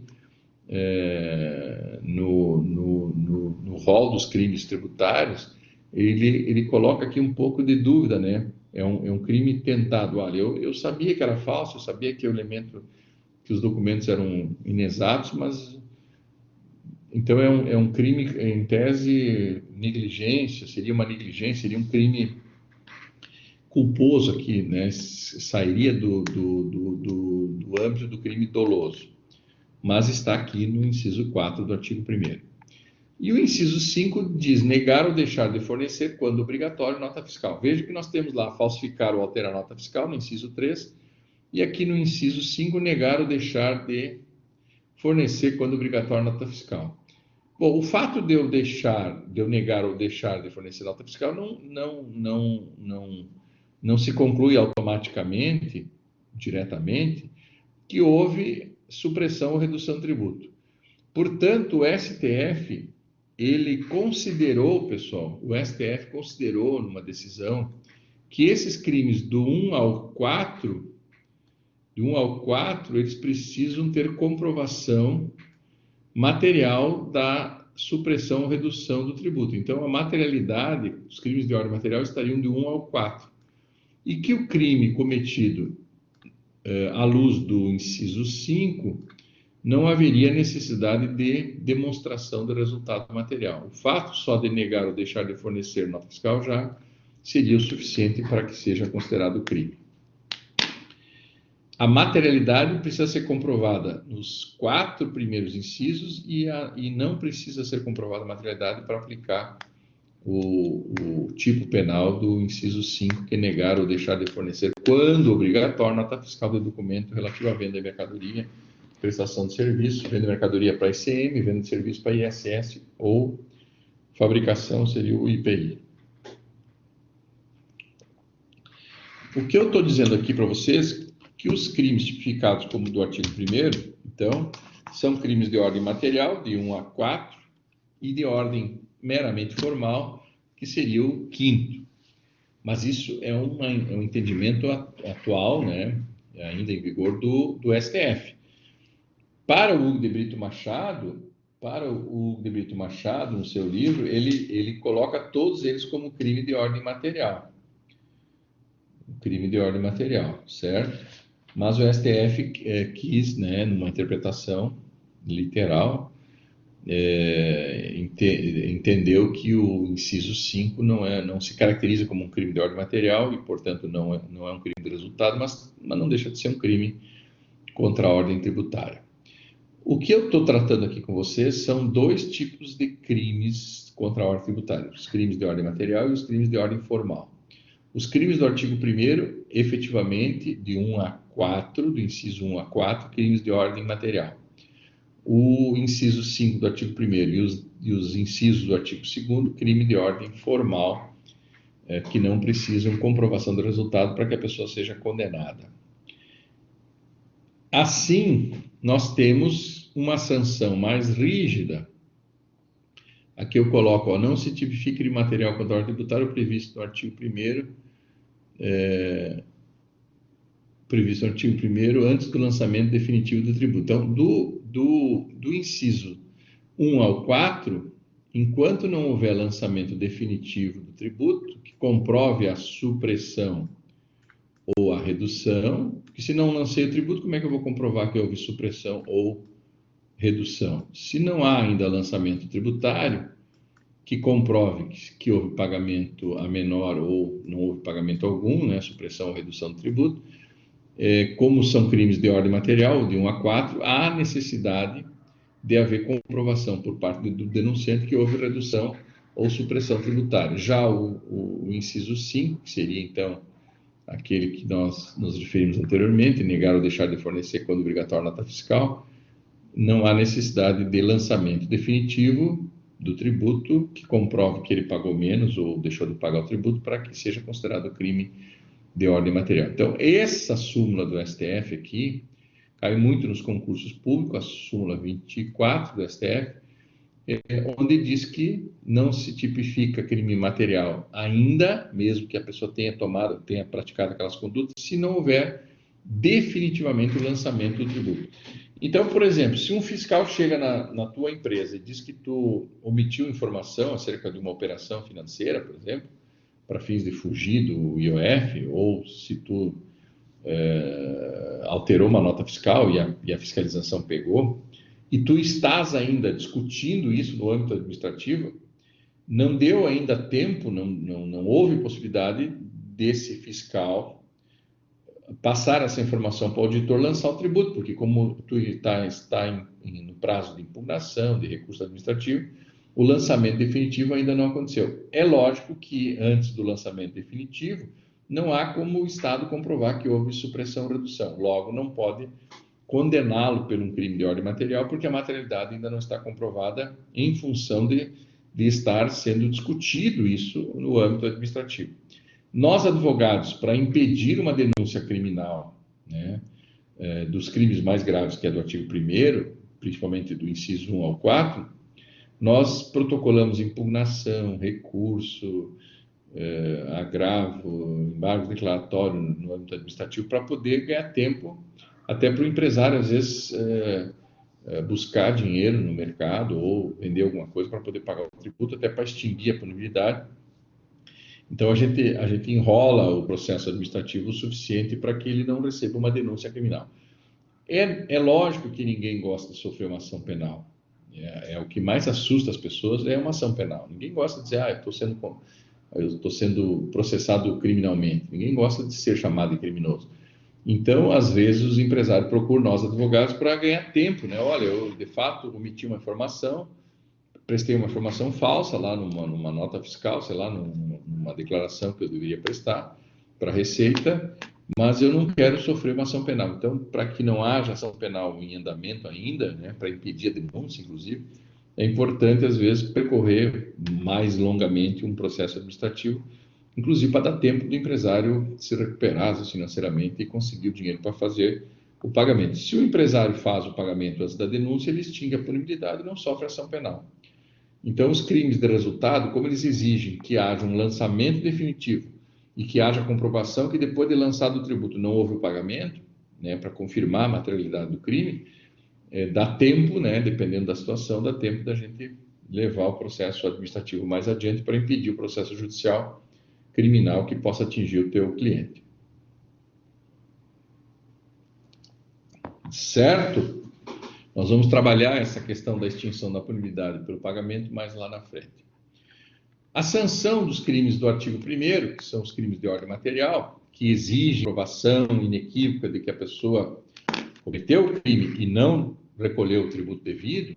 Professor, mas o senhor disse que não pagar o tributo não é crime. Eu disse que não é crime. O crime está na omissão da informação, na prestação da declaração falsa, fraudar a fiscalização, falsificar a nota fiscal. Isso é o crime. Ou seja, na hora das obrigações acessórias é que se comete o crime. O crime não é cometido no cumprimento da obrigação principal. A obrigação principal é pagar o tributo. O fato de eu não ter pago o tributo é a materialidade necessária para comprovar o crime praticado na falsificação de documento, na alteração da nota fiscal, na omissão de informação do imposto de renda ou na declaração de venda, para fins de ICM, IPI, etc. Vejam, a conduta praticada pelo sujeito no cumprimento das obrigações acessórias é que implica em crime. O resultado disso é o não pagamento. Mas o fato de eu não pagar um tributo, vejam, se eu não prestei informação falsa, eu prestei informação correta, eu não omiti informação, eu prestei as informações e deixei de pagar o tributo, eu não cometi o crime e mesmo assim eu deixei de pagar o tributo.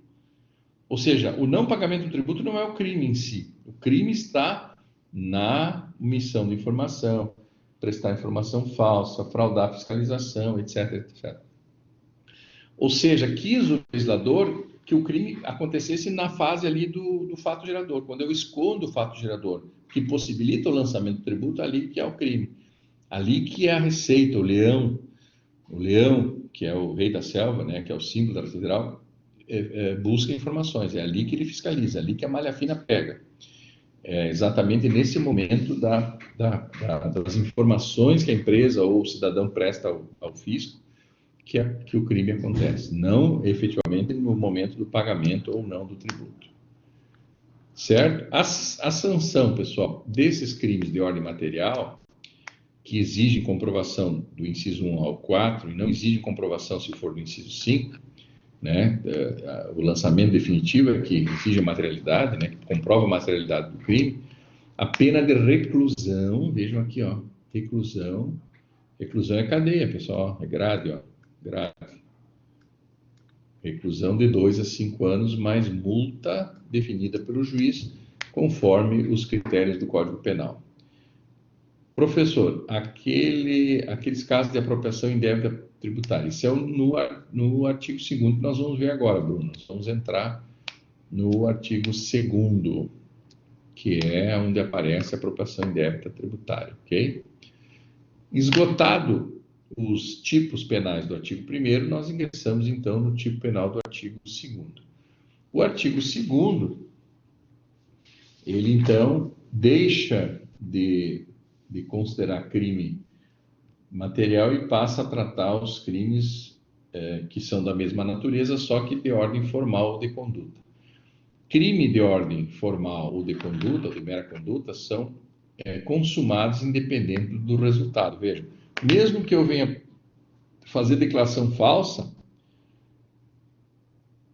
e isso não implique no pagamento do tributo, o crime existe, só que o crime é mais brando, certo? Eu prestei informação falsa, mas eu não deveria pagar imposto em função disso.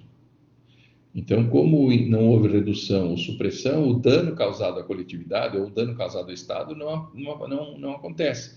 Não acontecendo um dano material ao Estado, o crime é da mesma natureza, é um crime tributário, mas ele é um crime meramente formal. Portanto, a sanção desses crimes do artigo 2º a sanção é mais branda, de 6 meses a 2 anos. E aí entra a Lei 9.099, que possibilita, inclusive, a transação penal, etc. e tal. Então, os crimes do artigo 2º, por serem crimes de ordem formal, e que não trazem resultado supressão ou redução do tributo na arrecadação tributária, eles são sancionados de forma mais branda, mais suave. Então, os crimes do artigo 2º, a sanção é detenção, vou colocar aqui já, o crime do artigo 2º é detenção de 6 meses a 2 anos e multa, conforme o Código Penal também. Vejo que a sanção aqui, 6 meses a 2 anos, dá para fazer a transação penal, ou mesmo a suspensão da pena, transação penal, certo? Lei 9.099. Então, vamos aos tipos penais do artigo 2º. Fazer declaração falsa ou omitir declaração. Veja que é a mesma coisa que estava dito lá no inciso 1 do artigo 1º, e agora aparece aqui no inciso 1 do artigo 2º, praticamente o mesmo crime, só que um pouco mais longa a explicação sobre rendas, bens ou fatos, ou empregar outra fraude para eximir-se total parciamento do pagamento. Eu prestei declaração falsa, omiti informação, mas não há comprovação material de que houve supressão ou redução. Eu estou em curso, então, no inciso 1 do artigo 2º, em que a sanção é menor, mas eu também declarei falso alguma coisa ou omiti informação. Aqui, Bruno, no inciso 2, nós temos, então, a apropriação indébita tributária, né, que seria aqui a previdenciária, apropriação indevida, né, ou indébita previdenciária,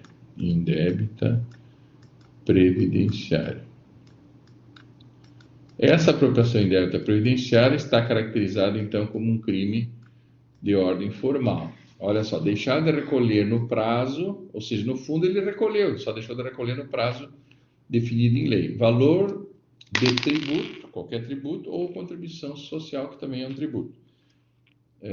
Descontado ou cobrado na qualidade de sujeito passivo da obrigação, e que deveria recolher aos cofres públicos, antiga definição da apropriação indébita, né, que era utilizada, inclusive, na própria lei essa expressão, qualquer percentagem parcela dedutível ou deduzido do imposto ou de contribuição como incentivo fiscal. Então, eu não usar, né, eu não pagar aquilo que eu descontei do meu empregado a título de contribuição previdenciária, que eu desconto lá de 7 a 14%, hoje, né, pela reforma da Previdência, de 7 a 14% eu posso recolher do empregado, depende do valor do salário dele. Eu retenho esse valor do empregado e não repasso para a Receita Federal, eu não repasso para o INSS, que é o Instituto de Previdência. Se eu retenho o imposto na fonte e não repasso para a União, também é uma apropriação indébita tributária. Se eu retenho o INSS, né, a parcela do INSS, e não repasso para o INSS, é a apropriação indébita previdenciária. Então, nós temos duas apropriações indébitas, tributária, de forma genérica, e a previdenciária, quando eu desconto do INSS um valor do meu empregado e não faço o repasse no prazo legal. Então, em tese, aqui uma pessoa foi condenada por aplicação indébita do ICM. Quando ela cobra o ICM na nota fiscal, né, de venda de alguém e não repassa para o Estado, dá origem também à apropriação indébita tributária, né? Foi considerado. Só que aqui em Santa Catarina, ele é um caso que surgiu aqui, foi até o STF, né? Do devedor contumaz, né? O devedor contumaz é aquele que cobra na nota fiscal embutido o ICMS e não repassa. No mês seguinte ele faz a mesma coisa, Ou seja, ele vai acumulando uma dívida tributária e essa conduta de apropriar-se indevidamente desse valor que ele já cobrou do consumidor final é que foi considerado pelo Supremo. Eu tive uma aluna minha no semestre passado que fez uma monografia, né, um trabalho de conclusão acerca disso, sobre a legalidade, né, da decisão do STF definindo que cobrar o ICM e não repassar não é crime de ordem material e também não seria crime o não pagamento do tributo desde que ele declarasse corretamente. Agora, o STF entendeu que mesmo que ele declare corretamente, ele deixa de recolher no prazo, de forma contumaz, ele passa a ser criminoso. Eles criaram uma figura criminosa diferente do que está na lei. Aqui não diz que se tu... que na lei não diz que se tu prestar a informação correta e deixar de pagar, passa a ser crime. Então, o que o STF trouxe, e que é motivo de vários trabalhos científicos, trouxe um tipo penal diferente. Ele está criminalizando a pessoa que não paga tributo. A pessoa declarou as notas fiscais, mas deixou de pagar porque não tinha dinheiro, não é crime. O crime é deixar de declarar, não emitir nota fiscal, prestar informação falsa na nota fiscal. Isso é crime. Não, o empresário todo mês declarou corretamente o que vendeu. Só que contumaz, de forma corriqueira, de forma contumaz, ele deixou de recolher. Mas isso não é crime no Brasil, deixar de recolher o tributo. Ele pode ser executado, ele pode ser cobrado, pode ser penhorado um bem dele, por exemplo, ou da loja, ou da empresa dele. Então, há meios administrativos para fazer a cobrança, inclusive meios judiciais para fazer a cobrança. Mas o STF trouxe uma novidade no sentido de que deixar de recolher o tributo passou a ser crime no Brasil através dessa denúncia do Ministério Público Estadual que chegou até o STF. Há que se discutir muito isso, porque eu não concordo, né, com esta decisão do STF. Mas quem sou eu também para não concordar com a decisão do STF? Embora não concorde, às vezes respeito, né, como tudo no direito a gente respeita a opinião contrária, mas eu continuo não concordando, porque houve o quê? Uma mudança no entendimento de que não pagar tributo no Brasil, como não é crime, o STF passou a considerar o não pagamento contumaz como sendo um crime. Ou seja, ele várias vezes cobrou o ICM embutido na nota, mas não pagou, não repassou para o Estado, não repassou para o Estado. No mês seguinte não repassou para o Estado, no outro mês não repassou para o Estado. O STF não disse o que é um contumaz. É 2 meses de atraso? É 3 meses? 5 meses? O que é um devedor contumaz de ICMS? 1 mês, 2 meses, 3 meses? Não sei. Como o STF também não definiu isso, como é que o juiz da causa vai definir que ele é um devedor contumaz? Porque a legislação não diz, o STF também não disse na sua decisão, ele só disse que deixar de recolher no prazo aquilo que foi descontado ou foi cobrado do consumidor final, não sendo contumaz, de forma contumaz não recolhido ao Estado, passa a ser crime. Ou seja, houve a inclusão do crime de não pagamento do tributo numa decisão do STF que eu entendo descabida. O terceiro inciso dos crimes do artigo 2º, né, crimes de ordem formal, que não exigem comprovação do resultado, exigir pagar ou receber para si ou para o contribuinte beneficiário qualquer percentagem sobre a parcela dedutível ou deduzida do imposto que tenha como contribuição ou de contribuição como incentivo fiscal. Então, olha, eu vou te dar esse tributo aqui tem um incentivo fiscal, mas eu quero que tu me pague eu só te dou esse desconto aí do incentivo se tu me pagar uma parte dele. Então, eu estou exigindo, ou estou pagando, ou estou recebendo para mim, né, como contribuinte beneficiário, um percentual sobre a parcela do incentivo fiscal. Isso também é um crime. O Estado concede incentivo fiscal e há uma exigência por parte do contribuinte de alguma vantagem para conceder esse incentivo. Esses crimes são ação penal pública? Sim. A resposta é sim, Felipe. Ação penal pública, incondicionada, independente o promotor, sabedor todos da lei, são crimes de ação penal pública, não é ação privada, é ação penal pública. Por isso, somente o Ministério Público pode protocolar essas ações penais. Deixar de aplicar ou aplicar em desacordo com o estatuído, né, incentivo fiscal ou parcelas do imposto liberado por órgão ou entidade de desenvolvimento. Então, existem órgãos de desenvolvimento econômico que liberam, né, parte como incentivo fiscal se a pessoa deixa de aplicar esse incentivo fiscal como estabelecido na lei. Por exemplo, Lei Rouanet. A Lei Rouanet é uma lei de incentivo fiscal, né? Então, se a pessoa tem um desconto lá no ICM do Estado ou no seu imposto de renda, né? Uma empresa tem desconto no imposto de renda porque incentivou uma obra cultural e tal, e não é aplicado naquilo, deixar, então, a pessoa que recebe esse incentivo fiscal deixa de aplicar, também estará cometendo um crime de ordem formal. E, por último, uma novidade aqui, né? Utilizar ou divulgar programa de processamento de dados que permita ao sujeito passivo da obrigação tributária, né? Possuir informação contábil diversa daquela que é por lei fornecida à Fazenda Pública. Então, o sujeito passivo é o contribuinte, o sujeito ativo é a Fazenda Pública. Então, eu uso de um programa para prestar informação falsa, né, diversa do que é a prevista em lei para a Fazenda Pública através de um programa de processamento de dados. Esses cupons eletrônicos e tal, eu introduzo lá um programa dentro desses hoje, claro, essas máquinas são lacradas pela Receita Federal, Receita Estadual e etc. Ou mesmo Receita Municipal, né? Mas, às vezes, existem meios de hackear quebrar esse lacre, né? Lacre virtual, acerca dessas máquinas. Por isso que hoje tem várias empresas que prestam assessoria na área de informática para se adequar à legislação estabelecida pelo Estado, né?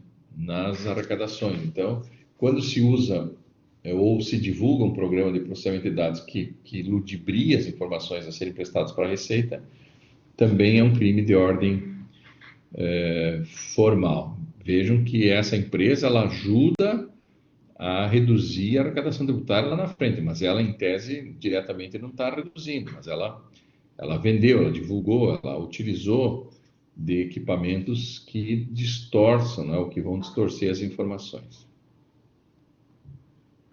Ok, alguém quer se manifestar? Não sei se alguém abriu o microfone aqui. Yuri.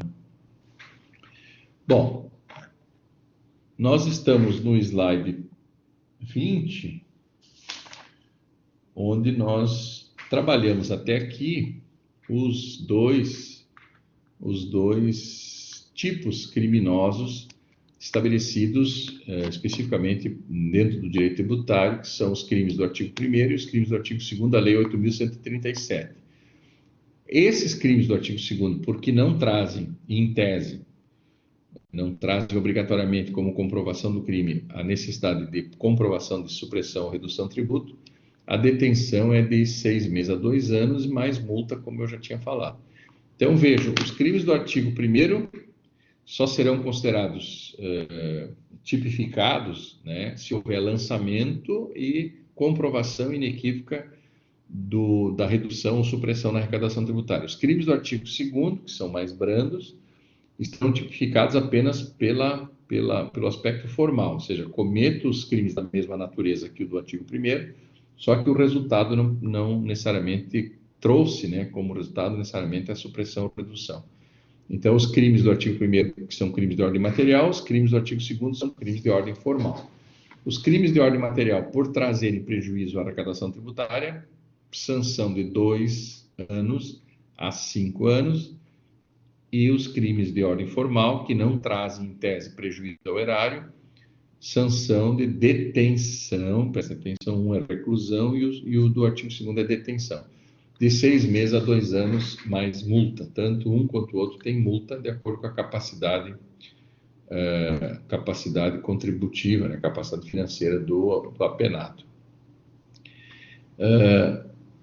Eu gostaria de parar aqui no slide 21 hoje, para que a gente possa, na aula que vem, na terceira aula, entrar, então, segunda aula, slide 21. Ok? Combinado? Nós temos ainda mais uns 30 slides, nós temos mais 2 aulas antes da prova, 3 aulas, né? Nós temos mais 3 aulas antes da prova. Eu gostaria que na última aula antes da prova, a gente fosse discutir algumas questões de prova, as questões de concurso, até para preparar vocês um pouco para a prova. Então, eu quero que na terceira aula, na semana que vem, na quarta aula, a gente conclua o conteúdo, né, desses slides aqui, né, E daí na quinta aula a gente faz um exercício, um trabalho aqui de rescaldo, de discussão acerca de algumas questões. Eu vou colocar aqui no quadro algumas questões e a gente vai discutindo elas, vai discutindo antes da prova para você chegar na prova preparadíssimos aí para tirar um 10. Ok? Podemos parar aqui no slide 21, combinando então que na aula que vem e na próxima a gente conclui o conteúdo dessa unidade e depois a gente passa na quinta aula alguns questionamentos, algumas questões de prova e de exame. Eu vou tentar trazer um banco de provas aí para a gente discutir, e aí discutindo as questões a gente consegue discutir a matéria em si e a gente faz um estudo dirigido para que vocês possam se preparar para a prova da outra semana.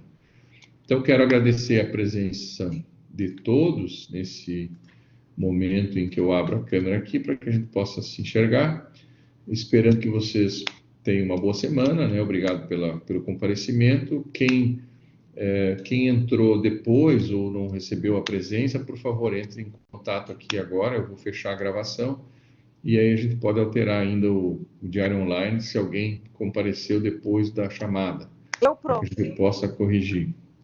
Quem é que está falando? Deixa eu fechar aqui a gravação, tá? Um abraço, encerramos essa nossa segunda aula e fico aqui online para que a gente possa resolver alguma dúvida ou alguma questão de chamada aqui.